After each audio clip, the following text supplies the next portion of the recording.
There are a lot of things, and there are a lot of happenings in the world.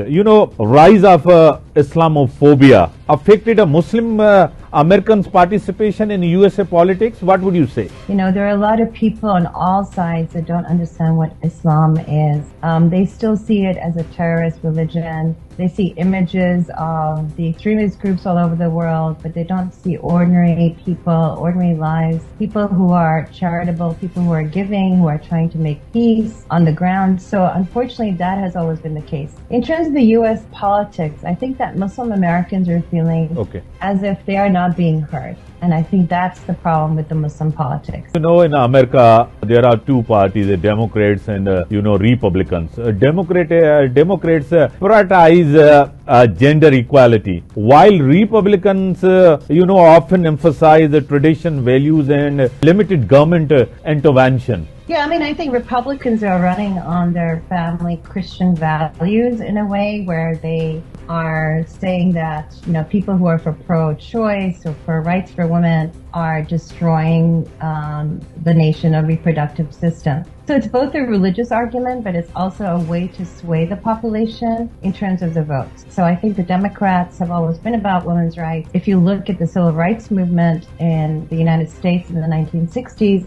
that was driven by Martin Luther King, but also by women. And also with Republicans. Republicans are not all right. Interfaith dialogues foster understanding. It helps and bridge divides and reduce political polarization. Yes, it definitely does. And, Mr. Imtiaz, we just had a wonderful interfaith dialogue at my college that I organized with a Jewish Orthodox woman and a Christian Catholic woman and myself. And we talked about women of faith and rights, and we talked about challenging times. That, our faiths are not killing each other. It's people who are using our faiths or using ideologies as a faith to destroy each other. And on Monday, for October 7th, there is an interfaith prayer on our campus. I will say a Muslim prayer, and there will be a Jew who will say a Jewish prayer, and then the campus ministry will say a prayer. And we are going to pray for peace. We're not going to pray for anything else, but we're going to pray for all the victims of